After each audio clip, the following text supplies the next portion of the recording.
Kabanata 2431. Agad na nagbago ang ekspresyon ni Wenzel matapos marinig ang pag-uusap sa pagitan nina Drake at Francis. Sa pamamagitan ng maraming mga pagbabago, ang kanyang ekspresyon sa wakas ay naging malamig habang sinabi niya kay Severin. Isaalang-alang ang iyong sarili na maswerte. E-extra ko ang iyong buhay ngayon, ngunit tiyak na darating ako para dito. Matapos sabihin ito, bumalik si Wenzel sa lugar ng Bert na may madilim na mukha, umupo ng cross-legged, at mabilis na kumuha ng 2 tableta, at nilamon sila. Sa kabilang panig, ganoon din ang ginawa nina Drake at Francis. Sa kamakailang pangunahing labanan, kahit na ang dalawa ay hindi labis na naubos ang kanilang kapangyarihan, ang lahat ay naghahanda upang harapin ang paparating na Starry Token at ang kasunod na pag-activate ng Starry Ancient Palace pagkatapos makolekta ang lahat ng 9 na token. Ang kompetisyon para sa mga kayamanan sa loob ng palasyo ay magiging matindi, at ang lahat ay kailangang magbigay ng kanilang ganap na makakaya. Upang maghanda para sa kung ano ang nauna, pareho silang natural na kailangang ayusin ang kanilang kapangyarihan sa rurok nito. Orihinal na, ang kapaligiran ay panahunan, na parang isang sitwasyon sa buhay o kamatayan, ngunit agad itong nagbago sa isang maayos na katahimikan. Ito ay walang katotohanan sa punto ng pagiging katatawanan. Maraming mga mababang antas ng mga cultivator sa paligid ay sinusubukan pa ring mag-adjust sa biglaang paglilipat. Nang makita ito, pinakawalan ni Severin ang isang mabigat na buntong hininga. Alam niyang gumawa siya ng tamang sugal. Sa Flameless Pinnacle, at ang Royal Paragon Protective Charm na ibinigay ni Oscar, ang mga talahanayan ay lumiko para kay Drake at ang iba pa, na una nang nagalit sa kanya. Sa sandaling iyon, nagkaroon ng maliwanag na kagalingan sa kanilang pag-uugali. Ang ilan ay nag-iingat sa Royal Paragon Protective Charm sa kanya, habang ang iba ay natatakot na ang pagpatay sa kanya ay maaaring humantong sa isang pag-ubos ng sobrang espiritual na enerhiya, na magreresulta sa isang kawalan sa kasunod na kompetisyon. Natuwa lang si Severin na pinamamahalaan niya upang maiwasan ang pinakamapanganib na sandali. Alam niya na hindi siya ituring ni Drake at Wenzel bilang kanilang pangunahing target sa sandaling mabuksan ang Starry Ancient Palace. Sa makatuwid, si Severin ay medyo ligtas sa darating na panahon. Sa isip nito, tahimik niyang nakuha ang proteksyon na kagandahan.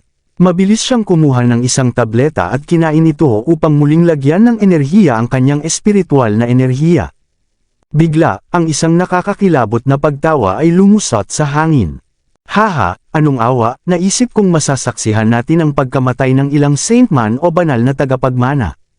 Kung paanong nahulog ang mga salita, maraming mga guhit ng ilaw ang nakita sa isang hindi kapani-paniwalang mga elemento ng pagbagsak ng bilis sa daan at lumitaw malapit sa planeta. Habang nawawala ang mga ilaw, isang pangkat ng mga batang individual sa mga itim na damit ay nakikita.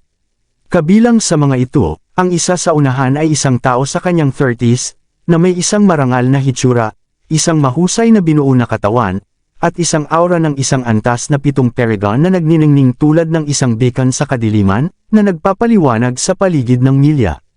Si Francis, nang makita ang bagong dating, ay hindi nagtago ng kanyang hindi kasiya siya. Siya napasimangot at nagpadala ng isang telepathic na mensahe kay Severin, ang taong iyon ay si Alfie Von, ang saintman ng lumulutang na banal na lupa.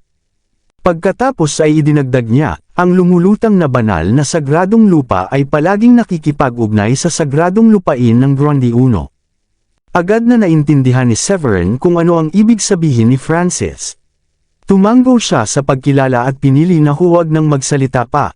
Hindi kalayuan, hindi nagpakita sina Wenzel at Drake ng isang malugod na ekspresyon kahit na makita ang pagdating ni Alfie. Sa pag-obserba ng mga reaksyon, hinimas ni Alfie ang kanyang ilong ng bahagya at ngumiti ng malamig. May sasabihin siya, ngunit maraming mga guhit ng ilaw ang biglang bumaba mula sa starry sky. Kasunod ng malapit, ang isang tao na nakasakay sa isang magic na lumilipad na gourd ay lumitaw sa harap ng mga mata ng lahat. Ang tao ay may isang hitsura ng kabataan, at kahit na ang manipis na balbas sa kanyang bibig ay tila pino, na ginagawang bata pa siya. Nang makita ang binata, ang mga nakapalibot na mga cultivator ay agad na nagbigkas. Iyon si Esmond Grey, ang banal na tagapagmana ng Grey Clan mula sa East Plain. Nabalitaan na ang batang ito ay may isang tunay na buto ng celestial sa loob niya, na nagpapahintulot sa kanya na makaranas ng walang mga bottlenecks bago umakyat sa immortalidad. Si Esmond na ito ay tunay na isang halimaw. Sinira niya ang antas ng 7 Paragon ng mas mababa sa 10 taon, na naging banal na tagapagmana ng Grey Clan. Si Esmond Grey, ang banal na tagapagmana ng Grey Clan mula sa East Plain. Nadama rin ni Severin na medyo nagulat din sa pag-aaral ng pagkakakilanlan ng bagong dating. Tila tulad ng iba pang mga prodigy mula sa siyam na mahusay na sagradong lupain o ang 8 magagaling na angkan ay lalabas lamang sa isa't isa sa lugar na ito. Gayunpaman, may isang starry token lamang ang natitira, ang kompetisyon ay siguradong matindi. Habang pinag-iisipan ito ni Severin, isang malakas na aura ang lumitaw mula sa lampas ng kalangitan. Kasunod nito, nakita ni Severin ang 12-dosenang mga guhit ng pulang ilaw na lumilitaw sa isa't isa sa kanyang linya ng paningin. Ang bawat guhit ng ilaw ay nagpalabas ng aura ng isang antas na 7 Paragon, na nagpapahiwatig na ang mga individual na ito ay walang alinlangan na tunay na mga prodigy ng Blue Realm, alinman sa Saint Man o banal na tagapagmana ng 8 mahusay na angkan. Sure na sapat, habang lumitaw ang mga dosenang guhit ng ilaw, ang mga nakapalibot na mga cultivator ay sumabog sa kaguluhan agad. Tingnan, ang magandang babae na lumilipad sa harapan ay si Raven Castro, isang saint woman mula sa Jade Pond Sacred Land. Narinig ko na nagtataglay siya ng banal na konstitusyon na kilala bilang Immortal Moon, na kinikilala na pinakamahusay sa lahat sa ilalim ng mga makalangit na nilalang. Ano, isang napakataas na konstitusyon.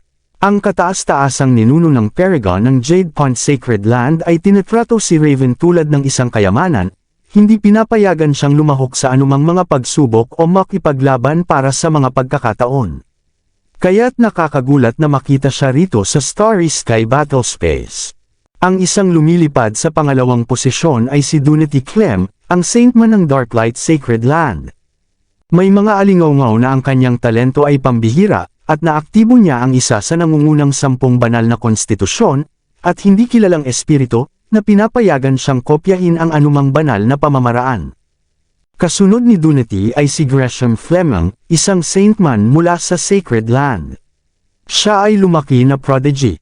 Ipinanganak na may 7 agwat na puso, at nakikipagkompetensya kahit na ang banal na konstitusyon. Ito ay malawak na kalawakan ng mga anino na lumiligid tulad ng mga tubig ng underworld ang mga saintmen mula sa tribo ng Yellow Ghost. Tila tulad ng mga prodigy mula sa buong Blue Realm, 9 na mahusay na sagradong lupain at ang 8 mahusay na angkan ay natipon. Sa bawat prodigy na dumating, si Francis ay magbibigay ng detalyadong mga paliwanag kay Severin.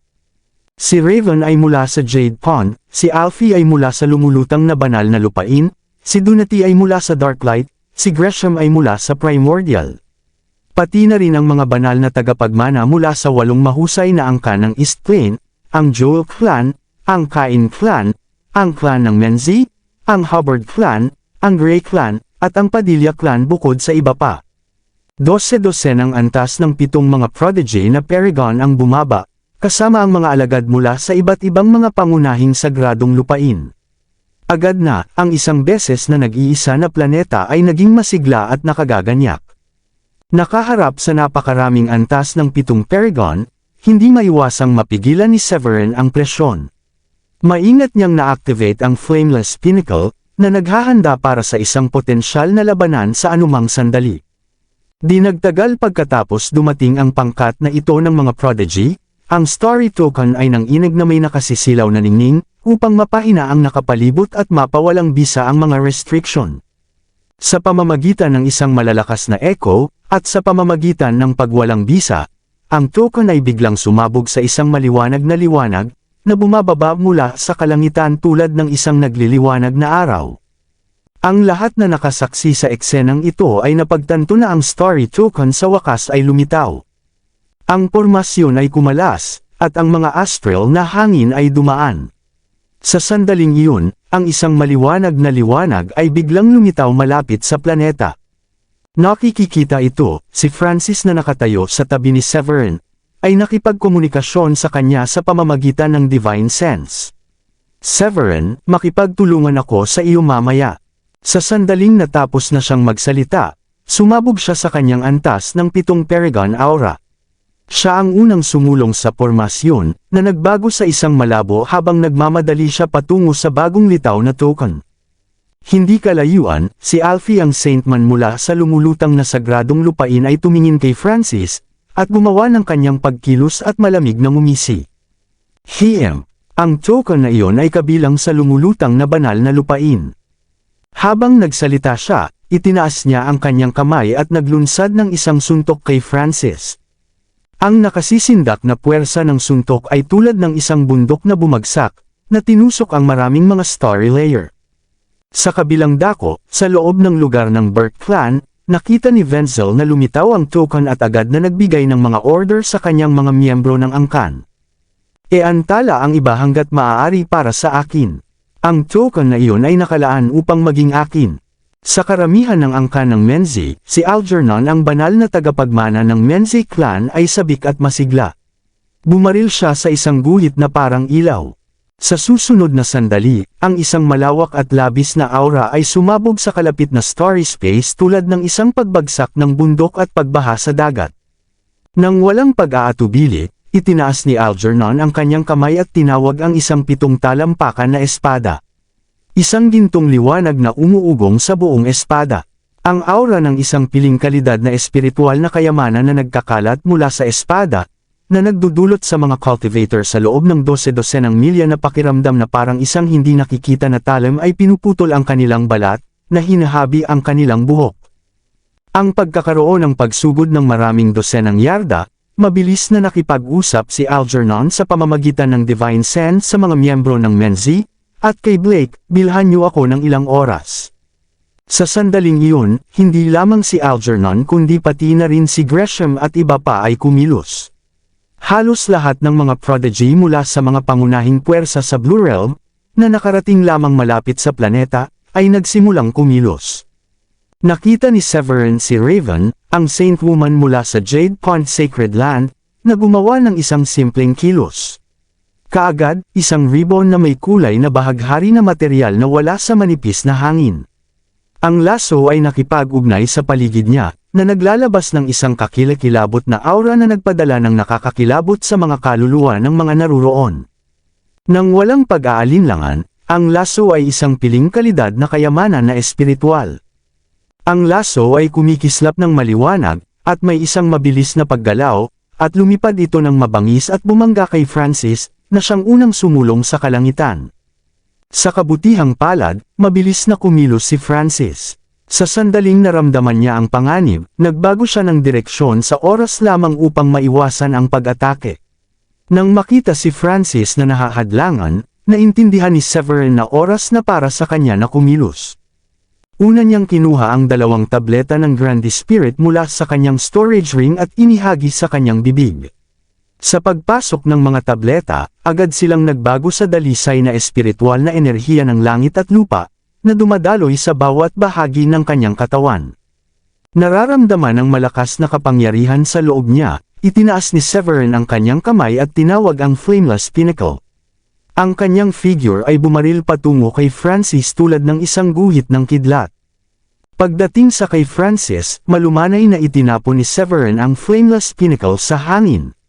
Mabilis na lumawak ang laki ng espiritual na kayamanan hanggang sa ito ay kasing laki ng isang bundok, na lumilikha ng isang protection na hadlang sa harap nila. Sa isang iglap, maraming mga sparks ng enerhiya ng kalangitan na sumabog mula sa Flameless Pinnacle. Ang bawat strand ng enerhiya ng langit at lupa ay may timbang na libu-libong pounds, na may lakas na masira ang nakapaligid na puwang ng bituin at lumikha ng mga malalakas na shockwave. Mahinahon na tiningnan ni Severin si Raven, na sumugod sa kanila. Pagkatapos ay lumingon siya kay Francis at sinabing, "Francis, mabilis. Pipigilan ko siya." Nang makita kung paano handang lumaban si Francis laban kay Drake para sa kanyang mga sandali lamang, naintindihan ni Severin na kailangan niyang bilhin ang bawat segundo na posible para kay Francis. Ang pagsaksi sa matibay na pagpapahayag sa mga mata ni Severin, tumanggo si Francis ng taimtim at sinabing, "Salamat, Severin. May utang na loob ako sa iyo." Tumalikod si Francis at lumipad patungo sa token. Galit na sumimangot si Gresham nang makita si Severin na humaarang sa kanyang daan. Ha! Isang antas lamang na 4 na Paragon ang nang-ahas na hadlangan ng aking landas.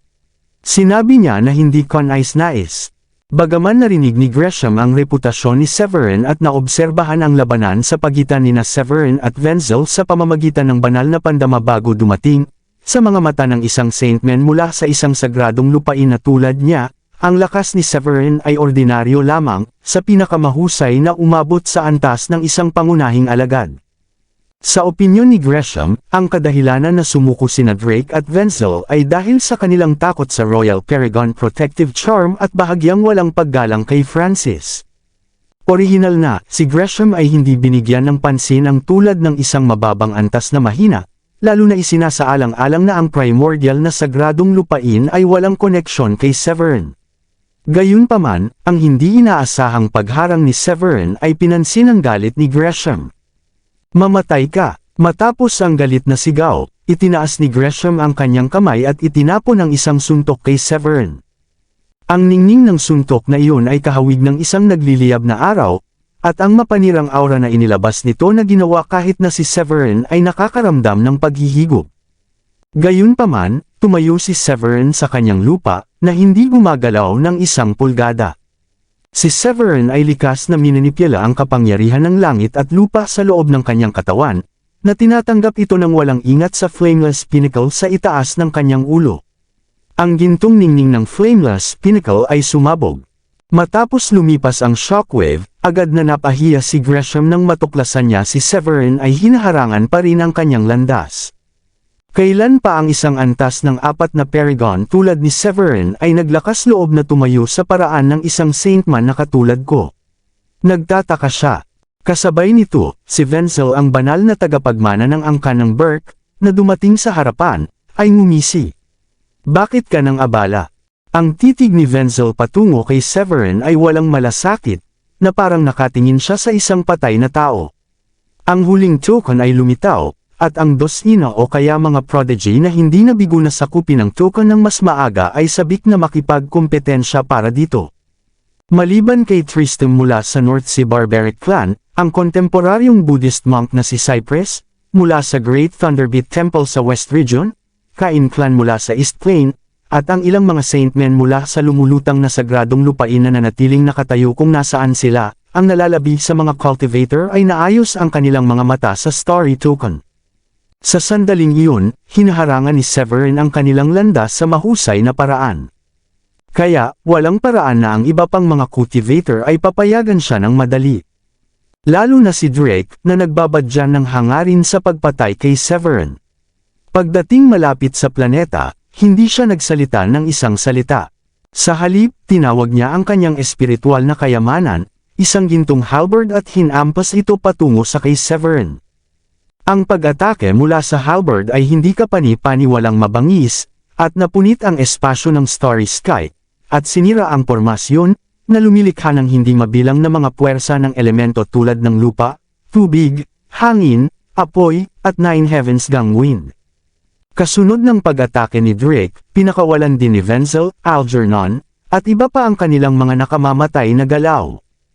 Ang isang serye ng matinding shockwaves ay agad na napatay ang protective formation sa paligid ni Severin.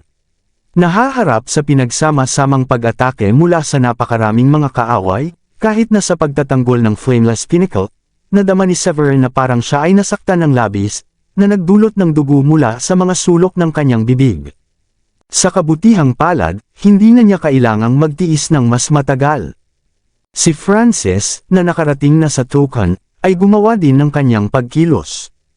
Itinaas ni Francis ang kanyang kamay at itinapon ang isang tulad ng espiritual na kayamanan na agad na nakapaloob sa kay Severin, na lumilikha ng mga layer ng mga salamin na puwang upang makatulong sa pagtatanggol. Makalipas ang ilang segundo, nang bumagsak at gumuho ang mirrored space, pinalawak ni Francis ang kanyang kamay, ang kanyang mga daliri na bumubuo ng isang kuko.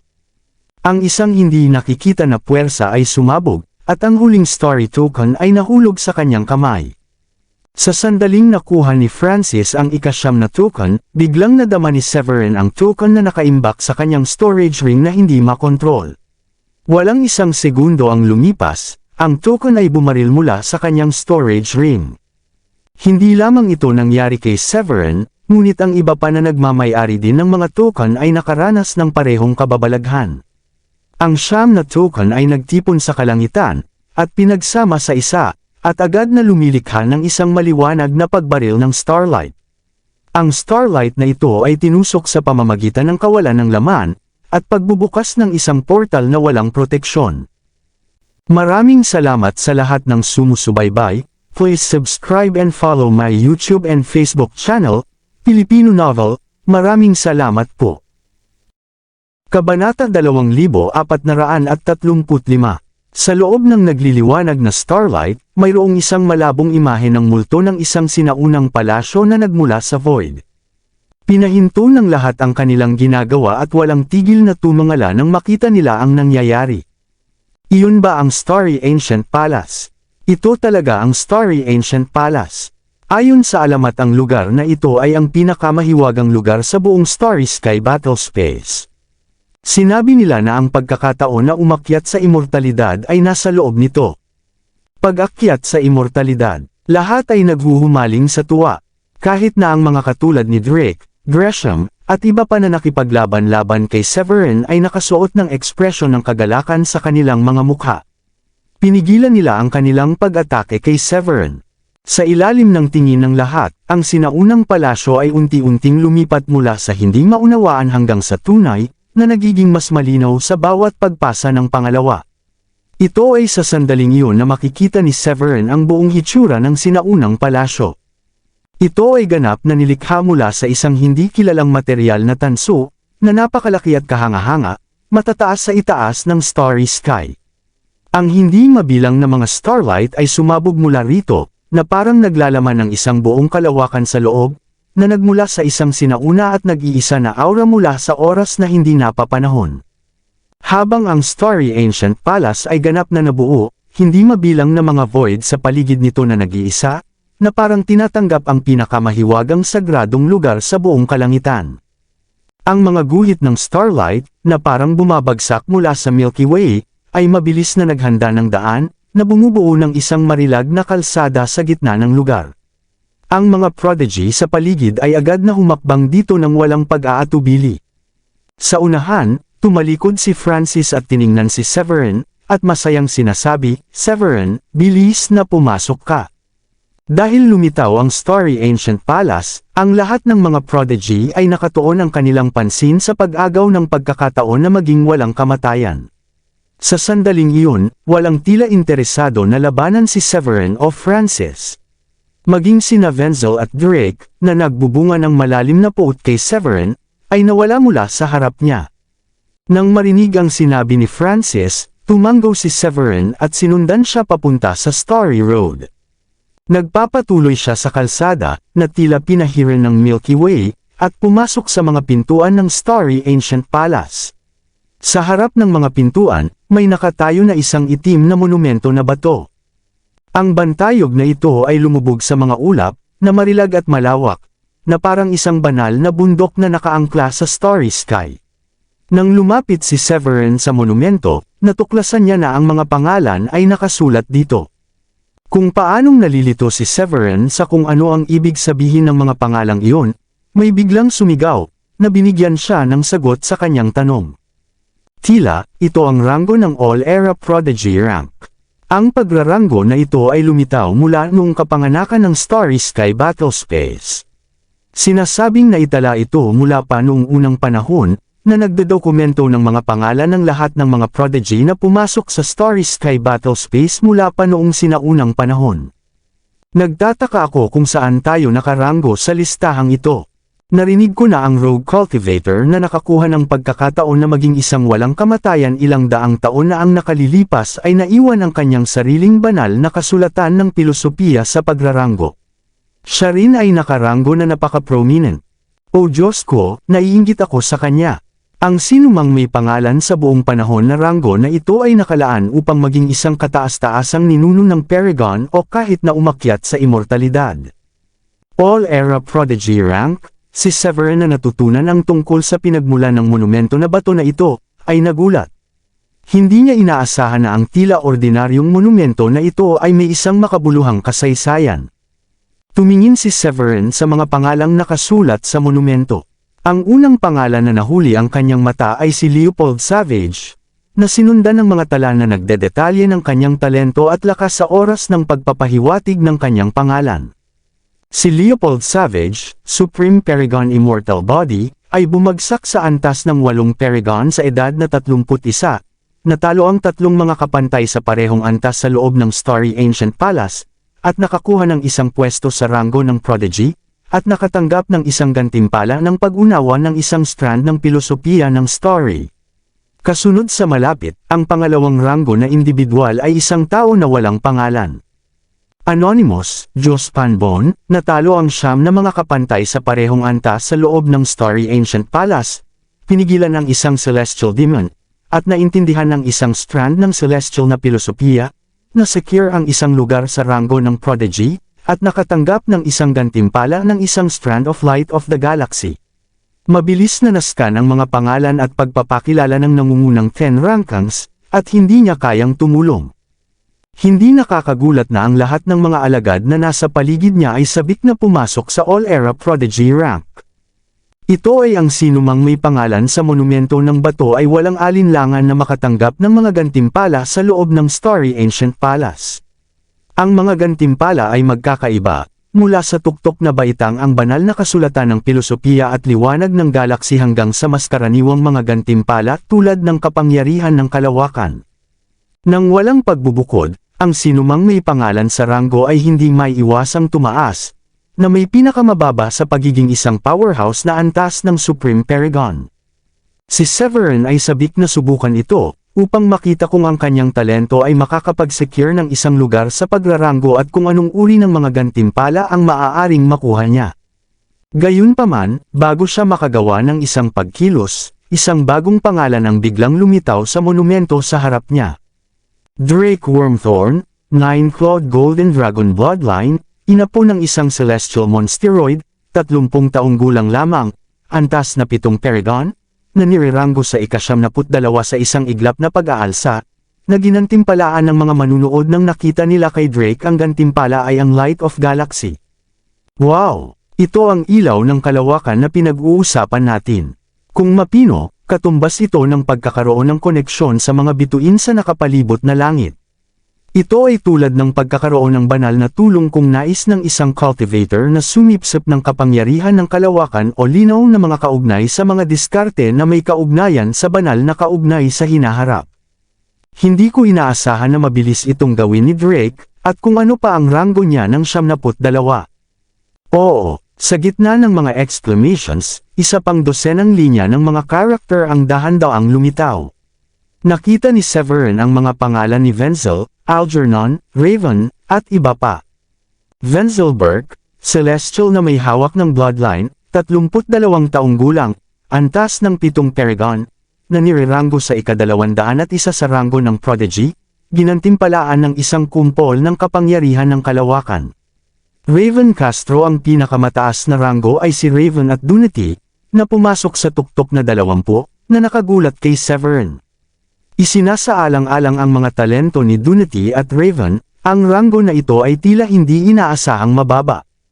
Ang isang tao na may likas na 9 na buto ng solar, maihahambing sa isang nangungunang grade na banal na konstitusyon, at isa pang pagkakaroon ng nangungunang pagraranggo ng walang kamatayang buwan ng banal na konstitusyon sa ilalim ng celestial na bloodline.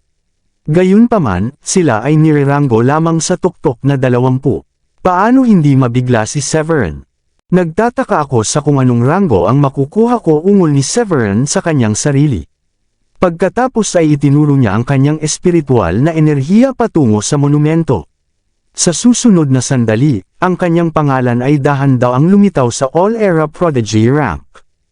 Bago maingat na suriin ito ni Severin, isang nakagulat na pagsinghap ang sumigaw sa paligid niya. Paano ito posible? Ang pangalan ni Severin ay hindi maaaring maeranggo ng napakataas. Sa gitna ng mga nakakagulat na exclamations, nakita ni Severin ang kanyang sariling pangalan na mabilis na lumilitaw sa black na banada na bato. Severin Foylet, Chaotic Constitution, Chaotic Swordwheel, 30 taong gulang, kumpletong antas ng 4 na Paragon, na nireranggo sa ika-10 sa ranggo ng Prodigy, na ginantimpalaan ng isang pilosopiya ng kalawakan. Habang ang mga karakter na ito ay nakaukit mula sa all-era na Prodigy rank, agad na nadama ang isang lakas ng pag-agos mula sa Blackstone Monument. Kasunod nito, ang isang nakasisilaw na kumpol ng starlight ay lumipad mula rito, at mabilis na pumasok sa kanyang katawan. Mabilis na ginamit ni Severin ang kanyang banal na pandama upang siyasatin, at natagpuan niya na ang mataas na punto ng langit sa loob ng kanyang banal na dagat ay nagliliyab ng banal na katalinuhan. Hindi mabilang na mga starry powers ang ipinanganak mula sa malawak na kalawakan ng starry sky. Lalo na kapansin-pansin ang Phantom Merit Star na nabuo ng stellar punch na nilinang niya. Sa sandaling iyon, hindi inaasahang nagpapatibay. Ang isang malawak at malalakas na puwersa ay sumugod sa kanyang puso, na pinapagaan siya ng lakas. Ito ba ang kapangyarihan ng pilosopiya? Inalis ni Severin ang kanyang banal na pandama, ang kanyang mukha ay napuno ng lubos na kagalakan. Ang pilosopiya ay kumakatawan sa pagpapakita ng mga pangunahing patakaran ng universo. Isang tao ay maaaring makakuha ng walang cap-oras na mga banal na pamamaraan mula dito kung maiintindihan ito ng isang tao. Sa katunayan, kahit na ang isang Supreme Paragon ay lumampas sa 81 na mga pagdurusa sa langit at umakyat sa kawalang kamatayan, nakakailanganin pa rin nilang magkaroon ng malalim na pag-unawa sa pilosopiya. Kaya, nang makita ni Severin ang gantimpala mula sa all-era Prodigy rank, hindi niya maiwasang makaramdam ng labis na kasiyahan. Habang si Severin ay nagagalak sa kanyang kaguluhan, ang hindi mabilang na mga cultivator ay nasa isang kaguluhan nang makita nila ang pangalan na nireranggo sa ika-10 sa all-era na Prodigy rank.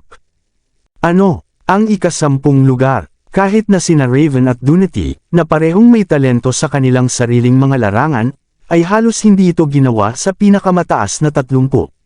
Sino ang mag-iisip na si Severin ay talagang makakapagtipid ng isang lugar sa nangungunang 10? Siguro may ilang error, kahit na ang mga prodigy tulad ni Drake, na nagtataglay ng kapangyarihan ng 9 na kuko ng Golden Dragon Bloodline Divine Technique, ay nasa ranggo lamang ng 10. Bakit si Severin, isang antas lamang na 4 na Paragon, ay nasa top 10? Ito ang all-era na prodigy rank na pinag-uusapan natin. Dahil ang sinaunang panahon kapag ipinanganak ang Starry Sky Battle Space, hindi mabilang na mga prodigy ang nag-iwan ng kanilang mga pangalan sa pagraranggo na ito. Ang pagiging nasa tuktok na 100 ay sapat upang patunayan na ang isang tao ay walang alinlangan na maging isang natitirang figure sa mga pinakamataas na Paragon, at kahit na ang pag-akyat sa immortalidad ay posible. Gasp! Chaotic Constitution, Chaotic Swordwheel. Anong kabutihan? Ang talento ni Severin ay tunay na pambihira. Magulong konstitusyon. Hindi ba sinabi ng konstitusyon na tinatawag na semi-celestial kapag ganap na nilinang? Sa sandaling iyon, ang lahat na malapit sa Starry Ancient Palace, nang malaman ang tungkol sa magulong konstitusyon ni Severin, ay hindi na maaaring umupo. Lalo na sina Wenzel at Drake, na dati nang nakipaglaban-laban kay Severin at hindi na hinahangad na pumatay sa kanya, ay naging mas takot sa pagsaksi sa talento na nagtatanggol sa langit ni Severin. Dam ito. Si Severin ay may maalamat na chaotic konstitusyon. Ang mukha ni Drake ay naging mapotla, at ang kanyang ekspresyon ay labis na hindi kasiya siya. Ano pa, mayroon din siyang chaotic swordwheel. Iyon ang 2 top-grade talent sa isang katawan. Noon lamang na si Wenzel ay may pagsasakatuparan. Hindi nakakagulat na si Severin, sa gayong edad at may antas lamang na 4 na Paragon, ay natalo si Damian. Lumiliko, siya ay isang swordman. Bukod dito, ang chaotic konstitusyon ay hindi simple. Ito ay isa sa mga nangungunang talento sa 10 banal na konstitusyon, isang kwalipikasyon na may potensyal na umakyat sa immortalidad. Hindi ito isang overstatement na sabihin na ang nag-iisa ay sapat na upang makagawa ng hindi mabilang na kataas-taasang mga powerhouse na Paragon. Ang mukha ni Wenzel ay nagdilim habang naisip niya sa kanyang sarili, ito ay masama. Ako ay ganap na nasaktan si Severin ngayon. Maaaring mas mahusay na gumawa ng mapagpasyang aksyon at alisin siya habang nasa mga unang yugto pa lang ng paglago. Ang iba pang mga prodigy ay higit na nagtaka kumpara kay Wenzel at Drake. Sa lugar ng clan ng Menzi, nakabukas ang bibig ni Blake. Ang kanyang mukha ay nagpapahayag ng kumpletong pagkabigla, na parang nakakita siya ng multo. Matapos ang isang sandali na matigilan, lumunok siya ng husto, at tiningnan si Severin na may titig na puno ng malalim na takot. Si Tristan din, ay nakaranas ng isang malalim na pagkabigla. Bilang batang master ng North Sea Barbaric Clan, mayroon siyang ilang kaalaman at naintindihan ang kahalagahan ng pagkakaroon ng isang chaotic konstitusyon. Ito ay isa sa 10 mahusay na banal na konstitusyon. Ang pagkakaroon ng isa sa 10 mahusay na banal na konstitusyon ay katulad ng pagkakaroon ng isang shortcut upang maging isang celestial na pagkatao. Sa madaling salita, nagbigay ito ng isang likas na pagkakataon upang maging isang powerhouse. Ang mga ordinaryong may-ari ng konstitusyon ay maaaring maging makapangyarihang Supreme Paragon o kahit na mga pseudo-celestial na nilalang, kaya hindi ito magiging isang kahabaan upang sabihin ang mga may-ari ng 10 mahusay na banal na konstitusyon ay may potensyal na umakyat sa immortalidad. Kaya, paano hindi mabigla si Tristan? Dagdag pa, ang mga individual na tulad ni Raven at Dunety sa wakas ay inalis ang paghamak sa kanilang mga mata at nagsimulang ituring si Severin bilang isang prodigy ng pantay na kalibre sa pag-aaral tungkol sa kanyang mga talento. Kawili-wili, chaotic konstitusyon, ha? Si Gresham ay nagbulong sa kanyang sarili. Ang kanyang mga kilay ay nakataas ng bahagya, at solemn na pinalitan ang paghamak sa kanyang mga mata. Si Severin ay lumitaw na medyo binubuo sa harap ng pagkamangha mula sa iba pang mga prodigy matapos na isiwalat ang kanyang mga talento at ang kanyang pangalan ay nakaukit sa monumento ng bato. Sa nakalantad na talento ng kanyang talento, pinamamahalaan niya na sugpuin ang ilang mga tao, at kasama si Francis kasama niya. Hindi dapat magkaroon ng mga pangunahing isyu sa pagpasok sa Starry Ancient Palace. Sa pag-iisip na iyon, si Severin ay lumakad patungo sa Galaxy Woven Gate nang walang pag-aatubili. Sa tabi niya, si Francis, na muling nakakuha ng pagiging kalmado mula sa paunang pagkabigla, ay nagsabi, "Severin, sa sandaling pumasok ka sa gate, kakailanganin mong manalo sa isang labanan laban sa pagpapahiwatig ng mga nakaraang prodigy upang tunay na makapasok sa Starry Ancient Palace. Inaasahan kong makita ka sa loob ng sinaunang bulwagan." Matapos si Francis na magsalita, lumakad siya sa gate. Sa sandaling hinawakan ng kanyang figure ang landas na hinabi ng kalawakan, nawala si Francis mula sa paningin ni Severin nang walang bakas. Nasaksihan ito. Ang ekspresyon ni Severin ay naging solemn na. Naalala niya ang mga tagubili ni Francis at lumakad sa landas ng may pagpapasya. Kung paanong lumakad si Severin sa gate, napansin niya ang isang biglaang pagbabago sa paligid. Kasunod nito, ang isang hindi kilalang figure na binubuo ng starlight ay biglang lumitaw sa harap niya. Ang figure na ito ay naglabas ng isang surging aura, at ang kanyang paglilinang ng isang kumpletong antas ng 6 na Paragon ay tulad ng isang mabigat na epekto, na katulad ng isang napakalaking dragon na nakatayo sa lupa. Sa pagmamasid nito, binulong ni Severin, ito ba ang imprint ng mga nakaraang prodigy?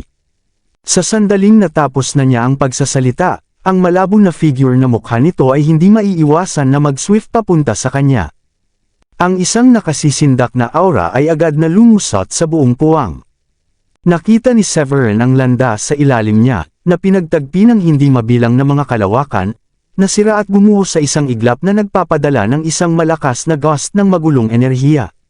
Ang papalapit na figure ay hindi nasayang ang mga salita at mabilis na nagtaas ng kamao, na tumatama patungo kay Severin. Sa isang iglap, ang kamao ay nagliliwanag ng isang ningning tulad ng isang araw, at ang kapangyarihan na parang tinusok sa pamamagitan ng malawak na kalawakan. Ang whistling wind ay hinagupit ang balabal at buhok ni Severin. Malamig siyang ngumiti nang makita niya ang malabo na figure na nagtataas ng kamao nito. Sa isang biglaang panginginig sa kanyang katawan, nabuo niya ang kanyang mga daliri sa mga kuko at hinawakan ang walang laman na espasyo. Sa susunod na sandali, ang isang marilag at kahanga-hangang gintong claw imprint, nakahawig ng isang maliit na bundok, ay biglang nakalagay at lumitaw mula sa kalangitan ng bituin. Ang napakalaking pagprint ng kuko ay madaling masira ang void na parang nagdurog ng halaya. Ang figure ng Prodigy imprint ay tila nakakaramdam ng panganib at agad na itinaas ang kamao nito upang harangan, habang ang katawan nito ay agad na napuno ng isang walang katapusang enerhiya na heptagold. Ang isang lumalakas na gintong haligi ng ilaw ay sumabog mula sa Prodigy imprint, na nakikipag-ugnay sa starry sky at bumubuo ng libu-libong mga ray na tulad ng talam sa isang iglap. Ang bawat talam ng sinag ay napuno ng isang matalim na hangarin sa pagpatay, na nagbibigay ng labis na pakiramdam ng pang-aapi. Para sa isang ordinaryong antas ng 4 na Paragon, maaaring matakot na sila sa kanilang mga wits at madama ang isang paghihimok na umatras. Gayunpaman, pinili ni Severin na harapin ang hamon ng nakataas ang ulo. Ang multo ng sinaunang bituin na konektado sa starry sky na nabuo ng Sky High Point ay naiilawan ng lahat ng 360 buhay na mga bituin sa kanyang katawan, at isang malawak na halaga ng starlight na agad na napuno ang kanyang banal na dagat, na nagiging sanhi ng walang katapusang kapangyarihan ng kalawakan na sumabog sa loob ng kanyang isip. Isang dagandong ang sumabog mula sa bibig ni Severin habang itinaas niya ang kanyang kamay at malakas na bumagsak patungo sa napakaraming gintong sinag. Ang kapangyarihan ng kalawakan sa kanyang katawan ay lumakas sa kalangitan. Ang napakalawak na kapangyarihan ng kalawakan ay nagbago sa isang nakasisindak na sinag ng espada, na sinisira ang lahat ng mga bagay sa kahabaan. Sa isang iglap, ito ay nag-clear sa libu-libong mga gintong sinag. Matapos ang isang marahas na shockwave, ang figure ng Prodigy imprint na sumabog tulad ng isang bubble, na nagiging hindi mabilang na mga espiritual na ilaw na nakakalat sa lahat ng direksyon. Kasunod ng pagkamatay ng Prodigy na imprint na ito, ang mga paligid ay sumailalim sa isang instant na pagbabagong anyo, at ang kalangitan ay nagbago ng malaki. Makalipas ang ilang segundo, ang mga punto ng ilaw ay lumitaw sa linya ng paningin ni Severin. Tumingin siya sa paligid, at napagtanto na siya ay nasa isang walang laman na sinaunang templo. Upang maging tumpak, siya ay nasa isang maliit na gilid ng bulwagan sa loob ng sinaunang templo. Sa loob ng gilid ng bulwagan, nakita ni Severin ang mga tile na gawa sa sahig na tanso na maayos na nakaayos sa lupa. Ang mga pader na nakapaligid sa kanya ay nakaukit ng hindi mabilang na mga bituin, na bumubuo ng masalimuot na mga kalawakan na lumitaw na matingkad at parang buhay. Ang pakiramdam ay katulad ng pagtingin sa isang kristal, na nakasaksi sa kalakhan na lampas sa mga bituin. Habang tinitingnan ni Severin ang mga dingding at nakita ang starry expanse, sinabi niya, hindi ba ito ang starry sky battle space? Ito ay naging napakaraming mga bituin sa loob ng starry sky battle space ay mga mural lamang sa mga dingding ng sinaunang templo. Ito ay pagkatapos lamang na natanto ni Severin ang hindi kapani-paniwalang kapangyarihan ng isang celestial na pagkatao. Ang hindi mabilang na mga bituin at mga kalawakan sa starry sky battle space ay naging higit pa sa isang mural sa pader ng templo. Paano hindi mabibigatan ng isang tao? Huminga ng malalim, pinigilan ni Severin ang kanyang pagkabigla at nagsimulang galugarin ang paligid. Ang unang bagay na nahuli ang kanyang mata ay ang mural sa gitnang posisyon, na naglalarawan ng dalawang figure na nakikibahagi sa isang mabangis na labanan. Ang isa sa kanila ay bihis sa puti, na nagliliwanag ng isang malakas na walang kamatayang aura, na nagbibigay ng isang ethereal at pino na hitsura. Bagaman hindi makilala ni Severin ang mga tampok ng tao, maaari niyang maramdaman ang isang kakilakilabot na kapangyarihan mula sa aura sa mural. Ipinagpalagay niya na ang individual na ito ay dapat na isang celestial na pagiging mula sa mga sinaunang panahon. Sa kabilang panig, mayroong isang tao na natatakpan sa siksik na enerhiya ng demonyo. Ang tao ay inilalarawan sa mural bilang exuding ng isang mabangis at hindi kilalang hangin, nakahawig ng isang walang kap-oras na demonyong overlord na umuusbong mula sa isang dagat ng dugo at mga bundok ng mga bangkay. Kabanata 2440. Habang patuloy na pinag-aaralan ni Severin ang mural, hindi niya maiwasang magbuntong hininga. Kaya iyon ang nangyari. Ayon sa impormasyong inilalarawan sa dingding, ang pangitain ni Severin ay tila lumampas sa oras. Nakikita niya ang sinaunang labanan sa langit na naganap sa malayong nakaraan na parang nangyayari ito sa harap niya. Isang langit na nagmula sa lupain ng Celestial upang labanan ang mga demonyo ng extraplanar. Sa kabila ng matagumpay na talunin ang mga demonyo, ang pagiging makalangit na pagkatao, ay naubos at nahuhulog sa pakikibaka sa kosmiko. Bago bumalik sa Celestial Realm, ang Celestial na nadama ang Blue Realm ay naghihirap mula sa demonyong katiwalian. Dahil dito, ang Celestial na nilikha ng isang nakatagong puwang sa Void, na humahantong sa pagbuo ng Starry Sky Battle Space. Kaya, nagbago ang Blue Realm mula 12 hanggang 13 estado. Matapos suriin ang mural at pagtitipon ng mahalagang impormasyon, tumayo si Severin at lumabas. Pumasok siya sa panlabas na Void at mabilis na ginalugad ang iba pang mga bahagi ng palasyo. Tila lahat ay naipadala sa iba't ibang lugar. Sinabi ni Severin habang tinitingnan niya ang hindi mabilang na mga sinaunang palasyo na nakakalat sa Void. Pagkaraan ng ilang sandali, naramdaman ni Severin ang matagal na mga bakas ng isang labanan. Maingat na nakikilala ang direksyon ng labanan, itinaas niya ang kanyang kilay at naisip, ang aura na ito ay parang naramdaman niya na si Blake. Nararapat ang sitwasyon, mabilis na pinalawak ni Severin ang kanyang banal na pandama sa labas. Di nagtagal, nasaksihan niya si Blake na nakikibahagi sa isang mabangis na labanan na hindi kalayuan. Sa gitna ng sinaunang palasyo kung saan nabuksan ang salungatan, mayroong isang kamanghamanghang piraso ng apoy na nagniningning na metal. Ang mga shockwaves ng patuloy na labanan ay sapat na malakas upang paksain ang Void at pagtusok sa pamamagitan ng hindi mabilang na mga elemento, ngunit sa tuwing ang mga shockwaves na ito ay malapit ng hawakan ang metal, sila ay ganap na napuspos at pinatay ng mga apoy. Kasunod nito, ang isang aura ng banal na ginto ay sumabog mula sa metal, na sumisid sa buong sinaunang palasyo. Bumukas ang bibig ni Severin at napuno ng malaking kagalakan ang kanyang mga mata nang makita niya iyon. Hindi ba iyon ang Flame Gold? Ang Flame Gold ay nireranggo sa 5 sa 10 banal na ginto. Ang pagiging natatangi nito ay inilatag sa matinding banal na apoy na nasusunog sa ginto, na ginagawa itong isang walang kap-oras na kayamanan para sa pag-alis ng mga top-grade na uri ng mga banal na armas. Ang kahalagahan nito ay hindi mas mababa sa Lumi Gold. May mga alingaw na ang proteksyon na banal na sandata ng sagradong lupain ng Grundy 1 ay ginawa mula sa isang piraso ng Flame Gold. Sa isang iglap na kinilala ni Severin ang Flame Gold, mabilis siyang lumipad patungo sa sinaunang palasyo.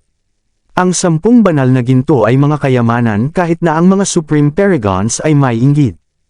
Ang bawat piraso ng banal na ginto ay maaaring mapunta sa isang proteksyon na banal na armas. Kung ang isa ay maaaring tipunin ang lahat ng 10 banal na ginto, maaaring lumikha ng maalamat na sandata ng Celestial. Si Severin ay mayroon ng ilang Lumigold sa kanya, at sa pagdaragdag ng higit pang mga banal na ginto, maaaring makaya niya ang maalamat na sandata ng Celestial. Kahit na hindi niya ma-forge ang sandata ng Celestial, alam ni Severin na maaari pa rin niyang pinuhin ang isang mas malakas na proteksyon na banal na armas. Ang proteksyon na banal na sandata ay may 5 langit na paghihirap, at ang bawat pagdurusa ay nangangailangan ng libu-libong taon ng pag-aalaga. Ang isang top-grade na 5 Tribulation na proteksyon na banal na armas sa Blue Realm ay madaling lumubog ang mga kontinente at mapupuksa ang mga malalaking bituin sa isang solong welga. Sa pag-iisip nito, dinilaan ni Severin ang kanyang mga labi at mabilis na tumungo patungo sa direksyon kung saan nakikibahagi si Blake sa labanan. Sa loob ng sinaunang palasyo, pinatong ni Blake ang kanyang espiritual na kayamanan na sumulyap sa kanyang kaaway na may nakamamatay na hangarin. Ang kanyang kalaban ay isang matatag na figura, na may isang mukha na may tato na may ilang uri ng totemic emblem. Siya ay nagpapalabas ng isang aura na hindi mahina kaysa sa isang antas ng 6 na Paragon, na pinipilit si Blake hanggang sa kung saan siya ay nahihirapan na mahuli ang kanyang paghinga. Kinagat ang kanyang mga ngipin. Sinabi ni Blake, Claudius Farley, iwanan ng mabilis ito. Hindi ka karapat-dapat na magkaroon ng Flame Gold.